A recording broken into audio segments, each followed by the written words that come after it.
నేను ఒక ప్రార్థనకి వెళ్ళాను. అక్కడ వాక్యం బోధిస్తున్నారు. మొత్తం అయిపోయింది. ఆ యొక్క స్త్రీ అనే ఆమె ముందు అన్యురాలుగా ఉంది, తర్వాత దేవుళ్ళలోకి వచ్చింది. చక్కగా వాళ్ళ అమ్మగారు మరణిస్తే ప్రార్థన పెట్టుకుంది, అంతా బాగానే ఉంది.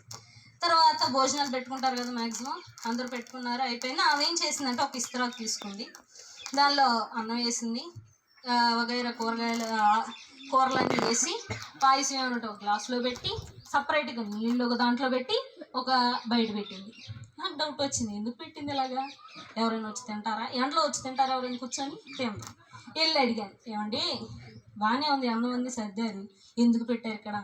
మరి మా అమ్మగారు చనిపోయారు కదండి, మా అమ్మగారు హాకీ రూపంలో కానీ కుక్క రూపంలో కానీ ఎలాగన్నా వచ్చి ఏం చేస్తారు? తింటారు. ఒక్క మెతుకు తిన్నా కూడా మా అమ్మ ఆత్మ శాంతించారు, అందుకోసం పెట్టానండి అన్న. సరే చూద్దాం.